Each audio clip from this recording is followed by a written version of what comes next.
disability is part of my identity. When somebody said to me recently, they said, I don't like the word disability, and I've heard all of that language. And I said, when you say that, it takes away from my identity.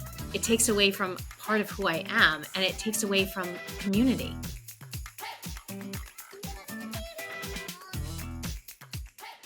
Ruth, welcome to Disabled and Proud. How are you today? I am excellent, Brooke. I am so excited and have been waiting for this conversation, so I'm excited to dig in.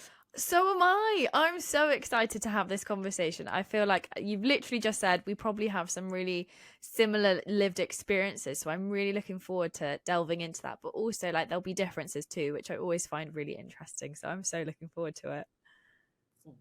So, first question that I ask absolutely every single guest is, how do you refer to your disability? So I use both. I use the word disability, and I also call it a limb difference. And it's funny, there have been people, Brooke, who've told me it should be either or. I should either say it's a limb difference and not say it's a disability because they don't like that word. Or there are people within the disability community who've told me, you shouldn't refer to it as a limb difference, just talk about it as a disability because it takes away from disability work. And I'm like, I actually say both. So I often will say I have a limb difference and I have a disability. See, I find that so interesting that people, particularly people in the disabled community would say, call it one or the other, because in my mind, it doesn't matter because it's a disability. And if that's how you want to identify, then that's completely up to you, which is exactly why I ask it as the first question, because I think there's nothing worse than being identified wrongly, particularly when we're talking about disability, because it's so personal and it's so, it's so individual to everyone. It blows my mind that people would say that actually, like, it's a limb difference or it's a disability. It's not both. Well, I absolutely, and I'll even add on that segment of people that you may have encountered who also say, well, is it really a disability? You don't really have a disability. Yeah. And so there's that group of people that I just totally forgot about too, that won't even allow me to acknowledge that this is part of my identity. And it took me a long time to get there because I didn't see myself as having a disability because of the way that I was framing it and how I was defining it. Yeah. And that in itself is also really interesting because, like, as I said, disability is so individual, and a journey to accepting disability as well is incredibly individual, right? Like, no two people have the same journey towards accepting their disability, and it doesn't matter if it's the same disability or not. That there's always a different journey because we're all individual people. But for you, and this like ties in so nicely, it's almost like I plan these questions with precision. What was childhood like, and the experience of childhood like for you with the disability? So up until the age of 13, I didn't see myself as different. I saw myself, I credit that to my parents, Brooke. I think, I was born in the days before sonograms and before they could tell that something was different about me in utero. Yeah. And so when I came out to my parents as a baby, as, newborn, they were shocked. Right. Like that was something that they hadn't expected. They hadn't anticipated, nor had the nurses or doctors, because they hadn't necessarily known obviously what to do or what this was. And I was really lucky because there was a nurse in the hospital who saw my parents bewildered and struggling with this surprise and came over to them with me in her arms and said, you're going to take this little girl home. You're going to treat her as normal. You're going to love her like you would any other child. And Brooke, that's exactly what they did. Yeah. And what I think with the missed opportunity was talking about it, because it was a difference. And it wasn't until I started a new high school, and first of all, many of us have started new high schools. You go in, you're nervous. Will I make friends? Will I be dressed the right way? Will I look the right way? Yeah. And we also know the feeling of when someone stares just a little bit too long at us. And that's what happened to me heading to this new high school on that yellow school bus. Is someone got on and stared too long.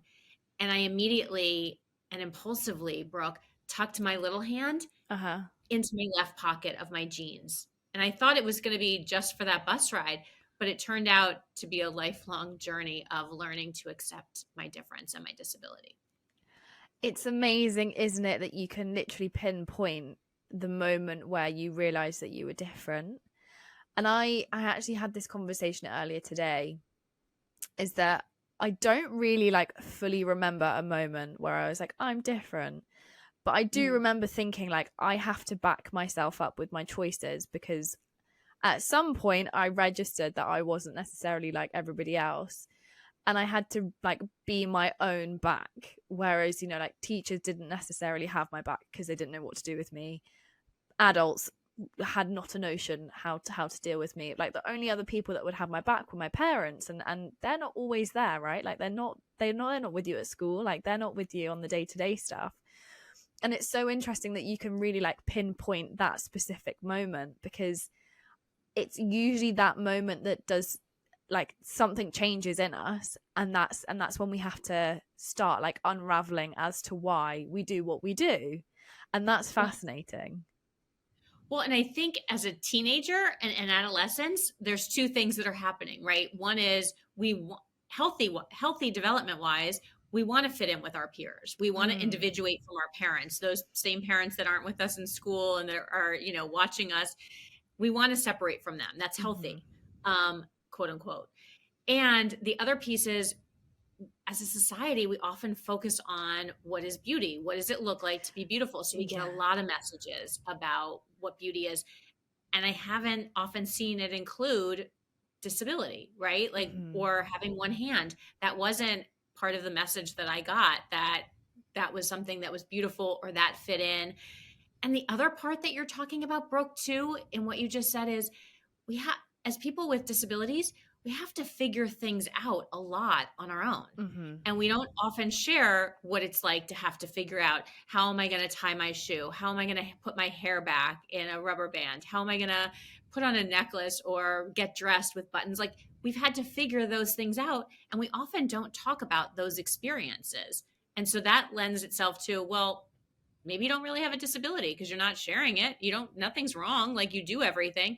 Well, I know, but I'm constantly figuring it out or thinking 2 or 3 steps ahead. Yeah, that is interesting, because I always say things like, for me, tying my shoes is second nature. I don't know how I do it. It's, you know, like asking me how I brush my teeth. I like, it's a very simple process, but actually if I had to really describe it step by step, I wouldn't really be able to do it for you. And that's so true. We don't actually speak about how we have to think about these things maybe a couple of steps ahead, because they can be so ingrained that we don't know, like we don't know any different. But it's because we don't know any different that we realize they are different. Yeah. Well, when we stop to think about it, or we're asked questions, right? Like somebody just recently asked me, they said, well, how do you actually put your hair up? And I'm like, oh, well, it's just easy. Like, I do it like this, you know? And they said, oh, wow, you just do it so effortlessly. I mean, it's the same thing also. So Brooke, when I wrote my book and did my TEDx, and I started to really unhide this part of myself, that my hand that I had hidden for 25 years. My father's first question, he said, I've been wanting to ask you this question for a long time. Now, I went in and thought it was going to be some deep, really philosophical, like really juicy question. He said, how do you shave? I'm like, what? That is the $1 million question that you've been waiting 50 years for? Is shave? Like, what do you mean? Like, and I think because, again, we've made things look so easy, I think there's sometimes, how do we allow for questions around disability? How do we allow for questions? So, because there are curiosity pieces that people sometimes feel like they can't ask us, or they never even cross our minds, because to our points, we do it so effortlessly or so as part of our norm that I never even would have thought of, how do I shave? Like, yeah, I do it. It's just easy. Yeah. It's really interesting. I once had someone ask me the exact same question, and I was like, I just don't really know what you're getting at. Like, I'm really confused by this question. And they were like, well, like, how do you shave your armpit? And I was like, I actually don't understand. Like, why is that important to you? I have no idea. But secondly, like, I also don't know how I do it. I just get in the shower and do it. I don't think about it. Right, like brushing our hair, like doing anything, we just do it. And I think, you know, that's where how do we that's why I was really excited to talk to you specifically, because it's like, how do we start to have those conversations so that it is okay for people to ask questions if it's coming out of, I think, kindness and support. Hmm. Like, does the person want to know because they want to shave for me? Like they want to help Yeah. me? I don't know. But how do we allow it so that and so that we can talk about some things that maybe we've never talked about? I do think it's asking questions is always such an interesting one, isn't it? Because Mhm. you're right. Some questions come from like a genuine place of love and education and wanting to know and not being ignorant. And there is a lot of fear of being ignorant around disability, which is why a lot of people don't ask questions, which I can completely understand, because sometimes the people who do ask questions are the people who shouldn't be asking questions. But I think as long as it's coming from like a place of genuine love, kindness, and curiosity, but not like a morbid curiosity, like actually just genuinely wanting to know about you and your person, and how can you best help this situation, then that's amazing and I'm all for that. But it's the weird No, questions that kindness. I have a problem with. Totally. And yeah, no, it's definitely if it's coming out of kindness and support. And I might even add, are they willing to share something about themselves? Yeah. Also, right? Because it's not a one-way street, this conversation on disability or difference. It's a Hmm. conversation. And so if you have a question, otherwise what happens, right, Brooke, is people make assumptions then. People Hmm. then or they don't connect with us because they're afraid to ask. And so how do we create that space so that people can feel like they can ask? And also, yeah, when is it appropriate and when is it, you know what? I'm fine answering any questions, but also respecting that people have boundaries around their disability and Yeah. it's okay. I really like, it's a phrase that I use quite a lot, is there's being ignorant for ignorance sake, but then there's also being ignorant because you don't know what you don't know. And there is a big difference between the two, and you can quite often tell if a question is being asked because you just don't know.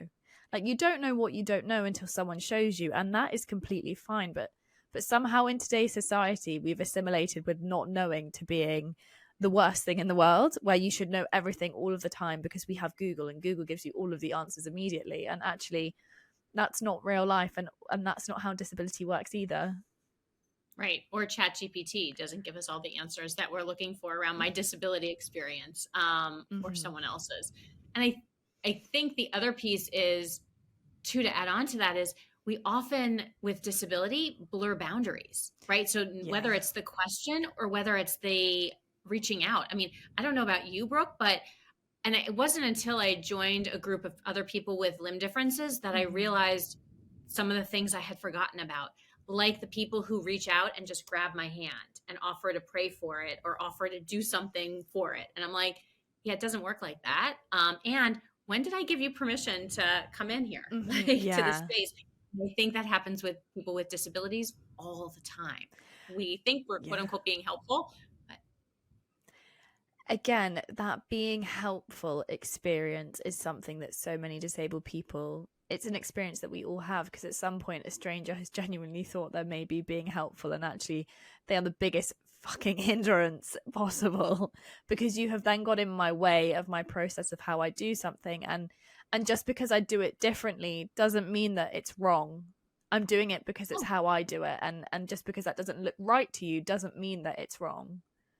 right. And it's funny, just yesterday, I was crossing a street in Manhattan, where I live in New Hmm. York City, and two people were looking at this woman crossing, an elderly woman. I'm going to preface that because it's important to the story. She was crossing the street, and the timer on the countdown of the walk sign was getting lower. It was like 8, 7, 6, and she wasn't even like a quarter into the crossing of the street. And I'm like, Hmm. she's not going to make it. And she was using a walker, and two people were looking at her, and finally a man went over and he said, can I help you? And she started yelling at him.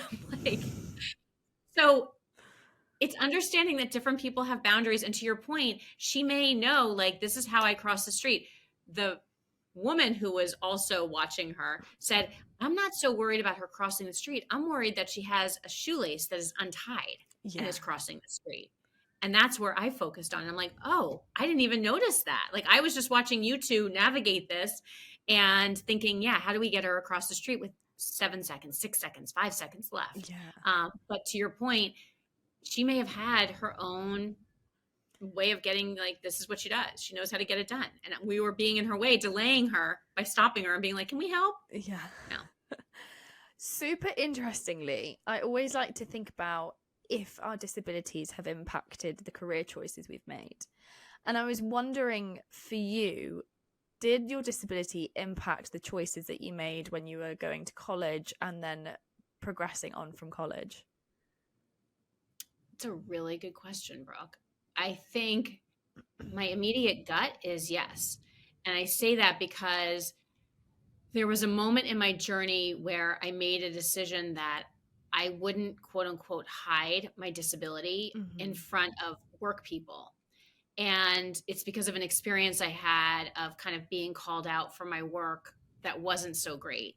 Mm-hmm. And what I realized in choosing my career that I had for 25 years was I wanted to work with young people, because young people, as we know, they ask, right? They'll be like, Yeah. what happened to your hand? And then they move on. Like, Yeah. you tell them, this is the way I was born. We all have something that's different about us. And then they're kind of like, they forget about it and they get to themselves, like why they need services or why they want support or how we can help Yeah. give them access and opportunity. And I absolutely, as I reflect on it, think that that's a huge piece of why I chose to work with youth for my entire career, because they accept it. Mm-hmm. They could ask right away, get it out of the way, not stare, not, say mean things. They asked and then they moved on, and then it actually connected us. Yeah. I think where I now have shifted, and to use the COVID word of pivot, where I've pivoted is I was in a leadership position and we were talking about diversity. And diversity is such a hot topic sometimes. It's a hot word. We use it a lot. We overuse it a lot too. And I was in a conversation about diversity and leadership. And I asked a very naive question, Brooke. I said, do you see me as diverse? And I had done this 25 years of working with young people, providing them opportunities and access to education and careers. And when I got the question of challenging my diversity, and the answer back when I asked that question, do you see me as diverse, was, well, you're a woman. And I said, okay, yes, that's a gender lens, check. Yeah. What about my disability? What about my limb difference? And the answer back to that, Brooke, was, oh, we don't see you like that. And I said, I'm not asking to be seen like anything. I'm asking for it to be acknowledged as part of Mm-hmm. this diversity conversation. And how come I'm not hearing disability brought up in diversity? Yeah. And so it had me start to reach out to all of my corporate partners where I'd done a lot of fundraising to ask them. And I was angry at first about the reaction, right? Like, we Yeah. all might, many of us might be. But what I realized in that journey of reflection was I hadn't actually shared my story with anyone. I hadn't talked about my hiding of my hand, my hiding of Mm-hmm. my disability, and how that impacted my career, how it impacted my life, my love life, all of those relationships. Yeah. And so I pivoted and I started speaking and about the idea of how do we expand diversity? How do we talk about it fully with full inclusion? And then this thing happened, Brooke, that was so unbelievable. Is while that resonated with a lot of people and they thanked me for including disability in the diversity conversation, what resonated even more with people was this idea about hiding, and that Mm-hmm. so many of us are hiding parts of ourselves. How do we learn to unhide so that we build deeper connections with each other and with ourselves? Yeah. And that's the journey I'm on now. And that has definitely been impacted because of my disability. Yeah. It's fascinating what you said about working with young people, because it's almost like you instinctively knew the question would be brought up and then it's like pretty much immediately dropped, because realistically, like, does it matter? No. Do they care? No, they're just curious, they just want to know. Whereas had you gone into maybe like a more like an older corporate kind of area, it would have been very, very different. And this process of unhiding, I'd love to pick apart this a bit more, because I really like the idea of unhiding, in terms of like what it stands for, because I think you're right. I think everybody at some point in time hides parts of themselves from different people for like whatever reason, and sometimes that's safety, and sometimes it's because they want to feel like nothing's different. But this unhiding moment, like the moment that you had where you're like, shit, I've been hiding, how do you then unhide? Like, what does that process then look like? Yeah, no, and I think we also hide, just to add on to what you were saying, with that fear and the fear of judgment and rejection, we also hide because we make others comfortable too. Like when we Mm-hmm. hide something that's different about us or our disability, we make others comfortable so they don't have to deal with it, right? They don't have to talk about it. They don't have to ask the question. So if they don't think anything's different, they don't have to ask. And so that there's a piece of hiding that also has a benefit. We also get certainty and control about how we share out ourselves. We have Mm-hmm. agency when we hide. Unhiding, it absolutely starts there's 4 steps in unhiding. And the first step is acknowledge it, right? You get to that Mm-hmm. place that you realize something's holding you back, that it's holding you back from connecting with others, that connecting with yourself, like you're not showing up as your full self or your best self. Mm-hmm. And so it's affecting you and impacting your relationships. It's impacting your work. It's impacting how you live your life and what risks you're willing to take and the adventure that this life is, the joy that this life is. Mm-hmm. And so that first step is acknowledging it, raising awareness within yourself of, what am I hiding? What has made me feel different? Where have I not shared? And it's not, Brooke, just about disability. It often is. I mean, I've had people share with me financial situations, religion, family backgrounds. People are hiding all over the place. Mm-hmm. And disability is one of those things where we still have a lot of bias in society, right? Whether it's a visible disability like mine and yours, or whether it's a non-apparent disability, like mental health or neurodiversity. And so, of course, we're going to feel like we have to hide that part Mm-hmm. because people won't accept us. They'll judge us, reject us. Yeah. And so that first step is acknowledge it. Mm-hmm. That's And where it and starts. that can be really difficult, because I think what you've touched on with bias is a really key point, because society, whether we like it or not, is filled with unconscious bias. And like, unconscious bias is by nature unconscious, and you don't necessarily know that you're thinking of it until someone points it out, which can actually sometimes be a bit of a slap in the face, because you're like, no, I don't think like that, and then upon reflection you're like, oh my goodness, I do. And Yeah. having that ability to accept something, and look at your biases, unconscious and conscious, is actually really difficult, and it's not easy. Absolutely. And recognizing your privilege also. Like I Mm-hmm. recognize that I have a privilege in unhiding my disability because of where I am in my life and who I am. I also recognize there are certain groups that still today in 2024 can't unhide. Mm-hmm. And I think about the trans community. I think Yeah. about certain individuals in the Jewish community, or that space, like they're still hiding because of the fear. Mm-hmm. And so there is privilege in being able to unhide, and Yeah. I recognize that fully, or I think fully.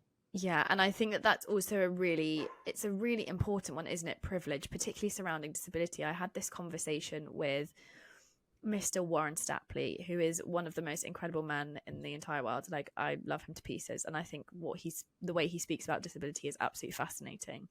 But we were talking about privilege and disability, and actually, like, privilege and disability is it's a really loaded and really complex thing to try and depict and pull apart and converse about, Mhm. because yes, disability by nature means that you are not privileged.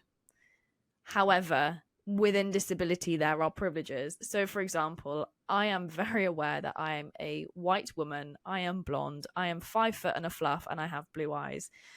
So by like all, for intents and purposes, beauty standards, I kind of fit the mold until you see my arm, and then I don't. So when it comes to Right. disability, am I more disabled or am I less disabled? And that in itself is a really complicated situation to be in, because yes, I am disabled, and just because I don't use a wheelchair or my disability is visible doesn't mean that I'm more disabled than someone else, but it doesn't mean that I'm less disabled than someone else. And that conversation is also incredibly difficult and filled with so much nuance. And how do we get away from the hierarchy, right? Mm-hmm. Like, how do we get away from the idea that you have to be like what disabled means, right? Like, how do Yes. we start to accept it as as a group, right? And Yeah. that's where I think that person and the people who say to me, "Oh, well, don't call yourself limb different, call yourself disabled," because there's strength in the conversation. There's Mm-hmm. strength in disability, and rather than, "Oh, you're this, not this."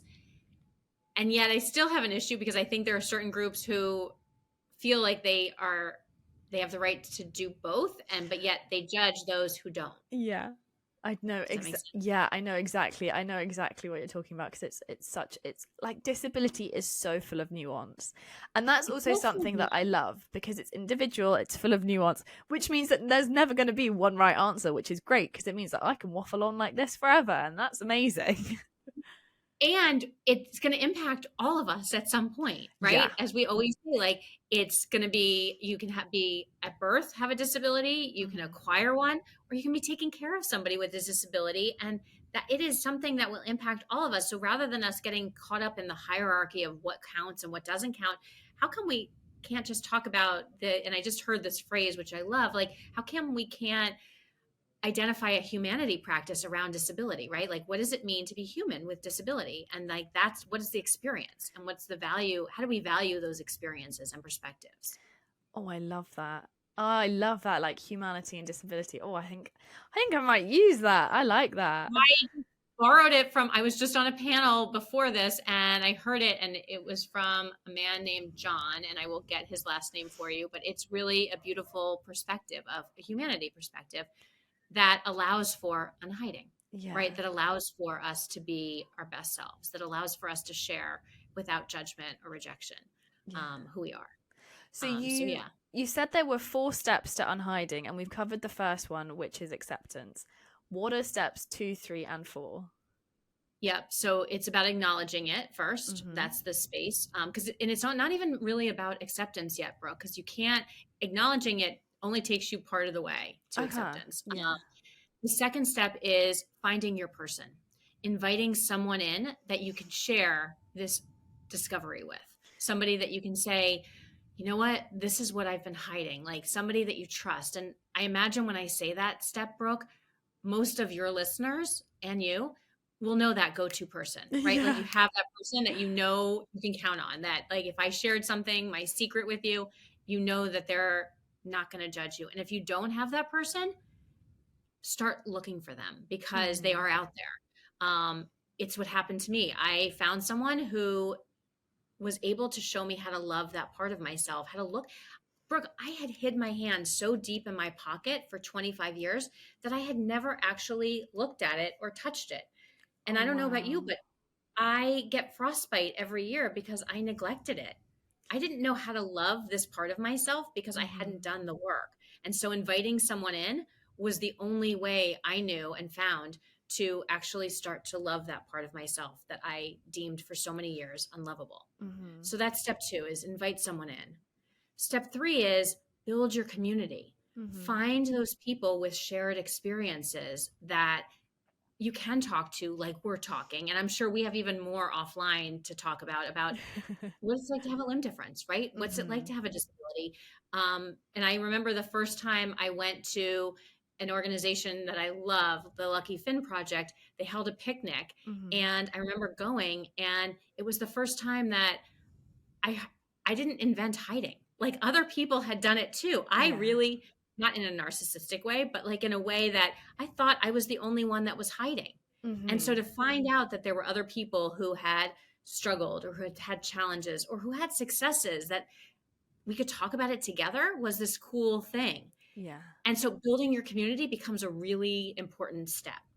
And I think it's easier now than ever to find those supports and those groups because you can Google them. Like, and I know we said before, Google doesn't have all the answers, but what it can do is start you on a path to finding those with shared experiences, Yeah. and finding that cohort and that support. And then the fourth step, when you've acknowledged what it is you're hiding, you found your person that you started to share it with, you built your community, is then the fourth step is sharing out your experience and your story so that it can help someone else, so Mm-hmm. they can see themselves through your eyes and say, oh, wait, I've been hiding, or wait, I have a disability that I don't talk about, or wait, I have financial challenges that I've never shared with anyone. Like, it starts to give you that perspective. And it's interesting, Brooke. I was mentoring a young woman who came and told me, she's like, I went to this retreat with my staff and I told them about some neurodiversity challenges I was having. Mm-hmm. And I did it to kind of relieve anxiety from the team, and I wanted them to get to know me. And she said, people thanked me after, and it was great. She said, and one person came up after and said, I'm on my own journey with neurodiversity. And you just shared with me what you've been through. I don't feel so alone. Like, Yeah. I, I am not sure how to share it out, but I'm watching you. Like, that's what the beauty of this journey of unhiding and sharing is that we start to then build connection and we don't feel so alone. And there is a loneliness epidemic right now. And so how do we create spaces, psychologically safe spaces where we can belong Yeah. and that connection part? I really love what you said about, being able to share your experience, but so that somebody else can benefit from it, because I think Mhm. that's what I really like to think that this podcast does, is that if it's helped at least one person, then maybe like I've done my job. And it's Totally. it's so true, being able to listen to someone or speak to someone or have that conversation with someone who's had a similar lived experience, whatever it may be, is a really beautiful thing, because you realize that you're not alone. Because quite often, as disabled people, we are very, very often the only disabled person in the room, unless it's a disability event and we're all there together. Right, right. And then that game of hierarchy sometimes comes in. And like, who's the Mm-hmm. most disabled, right? And so and then I don't know about you, but like, I've had experiences where people don't, again, just like that conversation I had where people quote unquote didn't see me as disabled. That language comes in. And so how do we then, you feel even more alone because you're like, well, now I can't share my experience because people don't see me in a certain way. And I have to then become either defensive and justify it, or I just don't say anything. Yeah. And I think part of the acceptance process is also the idea of association, right? Is how do we? That's part of the acceptance of disability. Is how do I redefine disability in terms of the messages that I was given when I was a kid, and I probably still am getting. Yeah. Something that you touched upon earlier, and I'd love to like divulge a bit more into, is you touched upon beauty standards and how you didn't see disability when you were growing up. And it's something that you still don't really see too much of today. And I was wondering, what was that? How has that impacted this idea of unhiding? Because obviously, as women or female presenting, beauty standards are thrown in our faces 24/7, like they're literally rammed down our throats. And Yep. what's that been like for you as an experience, to suddenly have no representation, to then trying to be the representation that you didn't get to see when you were younger? Yeah, I think there's absolutely a beauty standard. I think that is why I hid my hand. Mm-hmm. I wanted to be seen as quote unquote whole, right? I wanted to be seen as beautiful. I wanted to be seen. I mean, Mm-hmm. Brooke, you described yourself before in many ways like how I would describe myself, right? I'm Mm-hmm. blonde, I'm blue-eyed, I'm white. Like I'm a little bit taller, it sounds like, but like, but there's a standard, right, of beauty. Mm-hmm. And yet, when you're hiding part of yourself, you're not seeing yourself as whole. You're not seeing the beauty that your disability offers, like Mm-hmm. the uniqueness. I don't want to be like everybody else now. Like, that would be awful to Yeah. be like a cookie cutter out of somebody else. And the only representation I saw for a glimpse was when my father came home from the office and somebody had given him a tape of a newscaster named Bree Walker. And she had these wonderfully webbed hands. And I saw her on TV. She was married, Brooke, to this Mm-hmm. really super hunky guy. And I was like, for the first time, and I was a kid, I thought, oh, maybe I could get married to somebody that was attractive too, right? To me, Mm-hmm. like there was Yeah. that idea because when we don't have representation, we don't know the possibilities. Mm-hmm. It's why I did the work with young people for as long as I did, because if you're never taken in to a workplace or a corporation and shown different jobs and different atmospheres, and you don't have exposure to that, then you Yeah. don't know that world exists. It's the same with beauty. If we don't show, and it's why I so admire British Vogue, because they Mm-hmm. took the first step when anyone else could have done it, you know? Yeah. And I think about British Vogue, I think about Tommy Hilfiger, I think about some of the people who early on understood that disability was beautiful. How do we start to redefine it? Yeah, I think that is so it's so powerful, isn't it? And actually what you said about seeing someone who is disabled married, there seems to be, particularly, I have had this conversation many a time, so I feel like I get to say this. So this is my experience, but Yes. quite a lot of particularly women who are born disabled and don't get any representation, whether it be in media, whether it be beauty standards, wherever it is, don't get to see themselves at that point in their life where they're walking down the aisle in the white dress. Like, you're not the first woman that has said something very, very similar to that to me. And I've heard this conversation, and I think that's really important, because it just acknowledges that that representation was not there. And to a certain extent, it's still not necessarily there. Don't get me wrong, it is getting a lot better.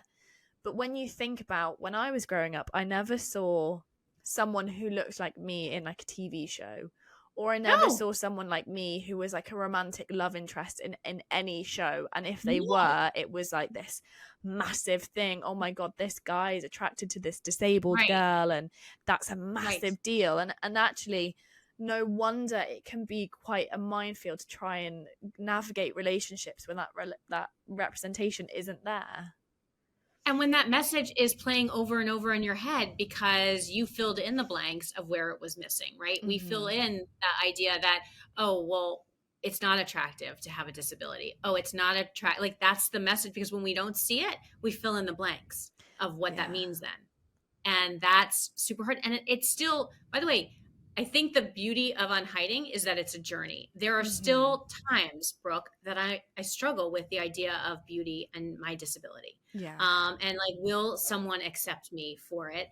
And without feeling like I have to settle for somebody that I'm not attracted to. Like, how do we create that space too, to be like, hey, it's about it. And that it goes back to self acceptance. It goes back Mm-hmm. to that greatest need of all of us to accept ourselves. Like, and how that's what then allows and brings in somebody who will also accept this. Yeah. Because I want someone on the same playing field. Yeah, for sure. It's really important. Interestingly, I like to think that if we look back on any hardship in our life and we can pick out a particular positive trait about ourselves, then we've learned something through that hardship. And I was wondering, is there any particular trait that you have found within yourself that you're really proud of on reflection? I think it is that in that that's such a good question, because there's a few things that are popping in my head. My first was my hand, right? Like, because Mm-hmm. I think that gift that I was given that I didn't always see as a gift, Mm-hmm. I think is my greatest gift. And that's because it's allowed me to be introspective. It's allowed me to kind of weed out some people who probably weren't good people, right? Because Uh-huh. if you have a problem with disability, this is a natural weeder outer. Like Yes, it it is. It's like an instant bullshit is. detector. Right, totally. And it also allows for self-love, because you have to get to that place that you love that part of yourself to allow someone else in a different way. Mm-hmm. So I think my hand is my was my has been my greatest struggle, and it's my greatest gift, because it also, what I can tell you is, nobody forgets me now when I'm not hiding, right? Like, I'm never there. I mean, whether it's they refer to me as, oh yeah, she has one hand, fine. I'm not forgettable. And in the work that I do as a professional speaker and an author, I don't want to be forgettable. Like, I want Yeah. people to remember what I'm talking about. And the second, I think, is it also allows me to, yeah, just connect with people, because we're all dealing with something. And so if Mm-hmm. I can use this as a tool in to get people talking about what it is that they're hiding, or where they feel shame, or where they have felt different, then that's the gift. That's why I was put here. That's my Mm-hmm. passion project. Yeah. Actually, I think that's a really great answer to that question, because a lot of people tend to go, it's my resilience, which is great because all disabled people naturally are resilient regardless, because you've had so many doors slammed in your face like very naturally that you either get over it or you don't. And if you don't get over it, then that's a problem, and that's where, you know, a lot of other problems come in. But actually to recognize, you know, what could be quote unquote seen as weakness as strength is like a really beautiful and also incredibly vulnerable place to come from. And actually we grow from vulnerability, we don't grow from not being vulnerable. Totally. No, I really believe that. I mean, I think Brene Brown opened us up in so many ways, and so did Glennon Doyle. And I think Mm-hmm. what I offer as a next step is, so what's the process? Like, how do we get to vulnerability? And do we Mm-hmm. do that through unhiding? And I think hiding for me is the problem, and Yeah. it affects us in so many ways. And then unhiding becomes the bridge to connection, to self-acceptance, to leadership, to all of those spaces that we're all craving. Yeah. I actually love that. Is there a piece of advice that you would give a younger version of yourself? Yeah. It's why I wrote the book, because Mm-hmm. I wrote single-handedly for my 12-year-old self, who I felt like could have really benefited from a book that talked about the not so great parts sometimes of wanting to hide. And so I think about the younger version of myself, and I often think, don't worry so much. Like, it's going to be okay. Like, just keep moving forward. Like, don't worry so much. It's going to work out, but just, you're going to have to work at it. Like, it's not always going to be easy, but the people who count are the people who are going to be there, Yeah. like, and with you. I love that so much. Just like keep moving forward. Like it's not Moving necessarily the forward. easiest thing, but you got to keep moving forward, because if you don't, then you stay stuck. Then you stay stuck. And I think, whether that's disability acceptance and disability pride, like what Mm-hmm. we're talking about here, whether it's a breakup. And that piece of advice came from a really good friend, Brooke, who I was going through a breakup several years ago. And she's like, I don't really care about him. I care about you, and you need to keep moving forward. And I'm like, wow, if I had had that as a little kid, like a teenager, Mm-hmm. a 20-year-old, a 30-year-old, like that advice of just keep moving forward is a mantra. And I actually have a post-it on my computer that is so tattered. I'm looking at it right now. It's so tattered and worn. That's one of the post-its I have on my computer. Keep moving forward. And the other is, my story needs to be told. And I think that's the other piece of advice I would share with your listeners is, Mm-hmm. your story needs to be told, Yeah. because it will help someone else.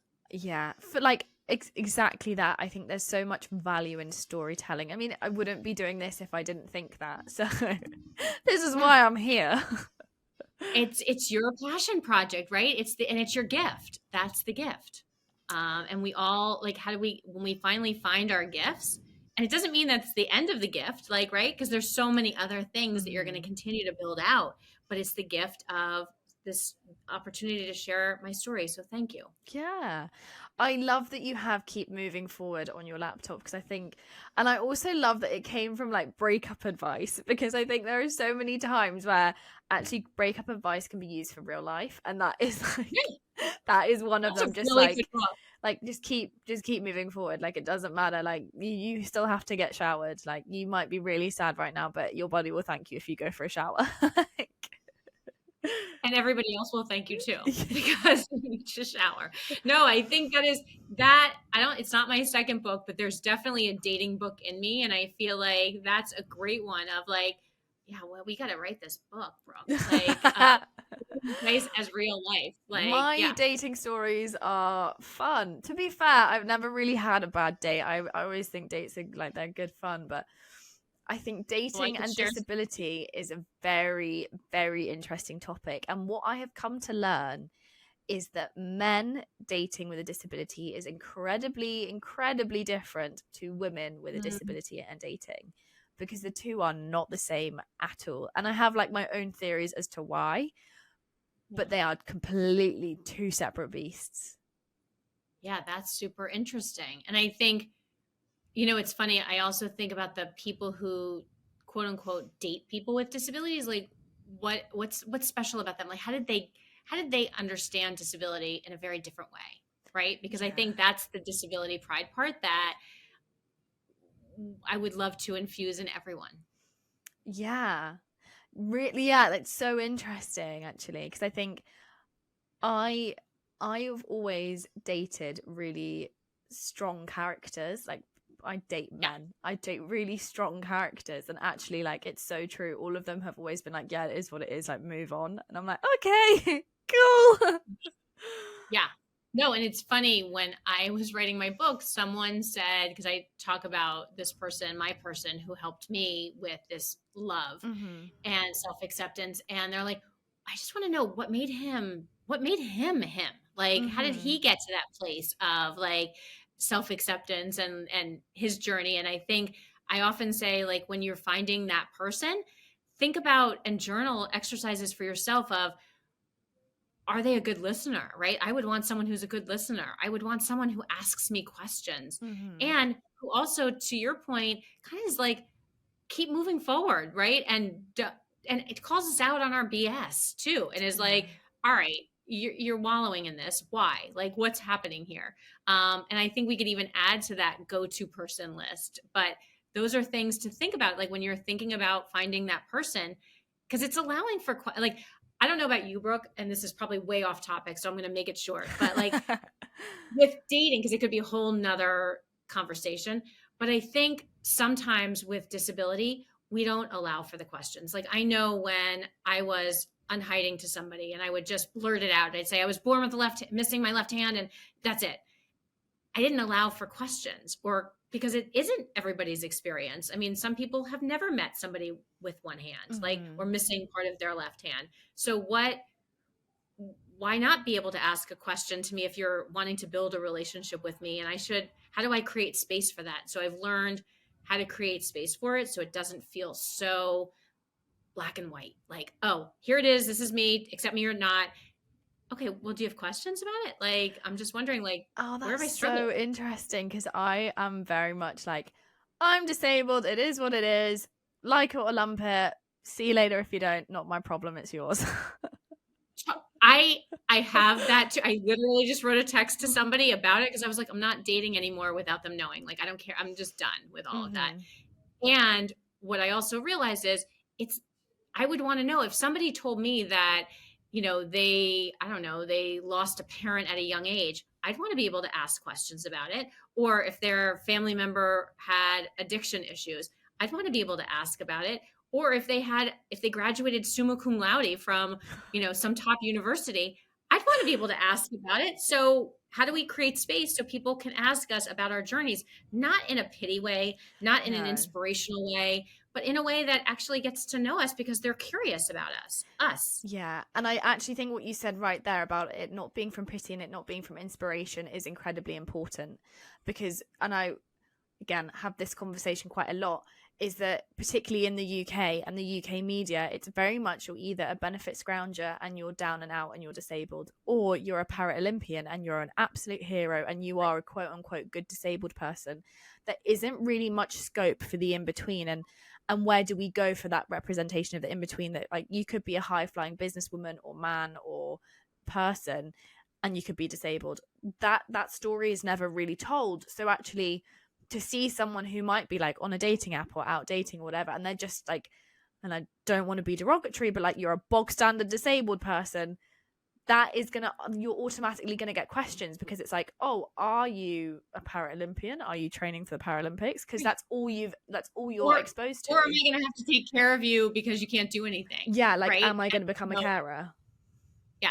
And I think it is because of representation. I think to your, and what we talked about a little bit before, is representation has come some way. We Mm-hmm. still have a lot of way to do it. So I'm glad that there are people who are willing, who are maybe in celebrity roles or in media roles, that have been able to kind of push the envelope a little bit in terms Mm-hmm. of how we start to normalize quote unquote disability.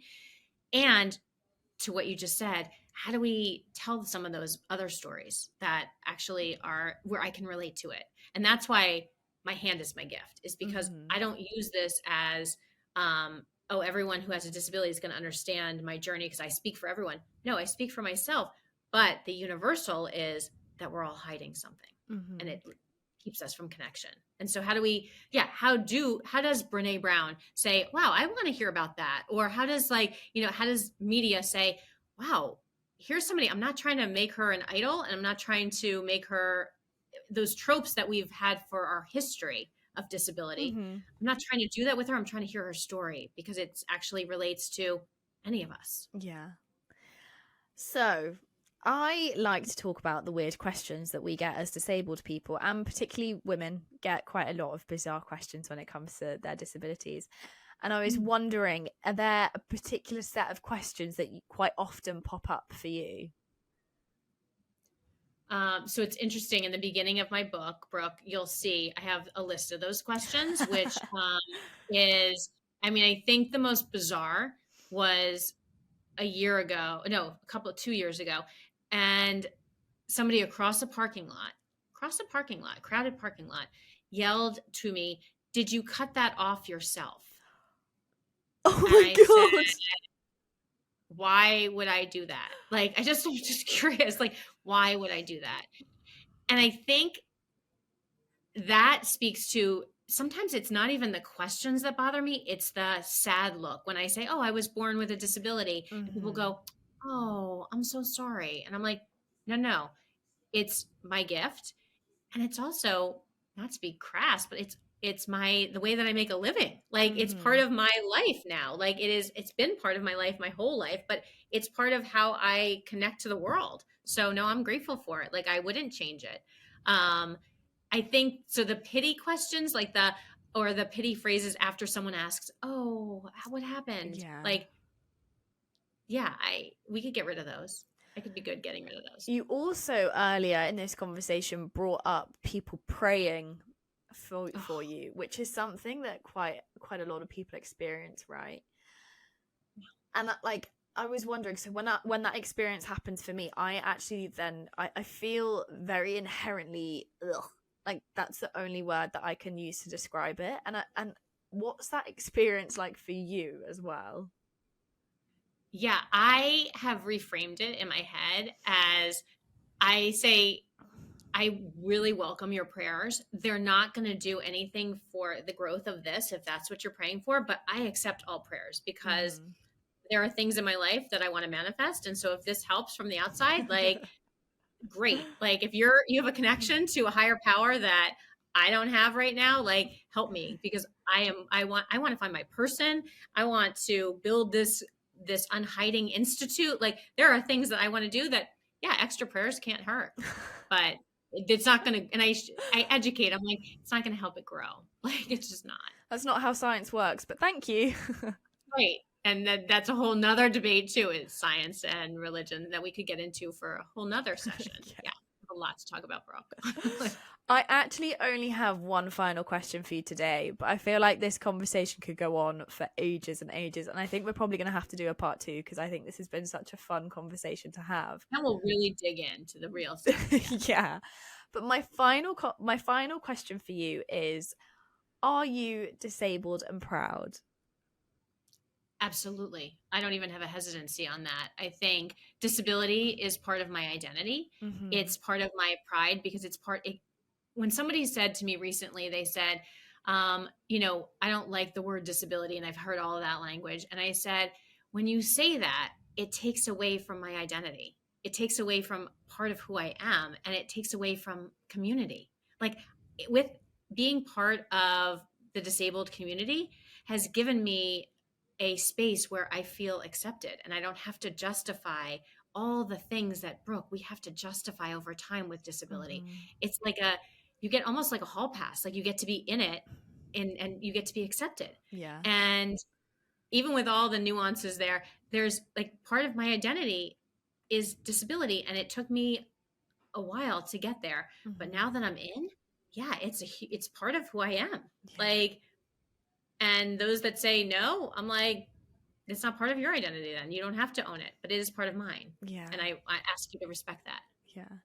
I love that. Definitely. I ask you to respect my decisions. I think that's just a really important phrase for everybody to be able to say. I have genuinely loved this conversation. I think it's been so fun.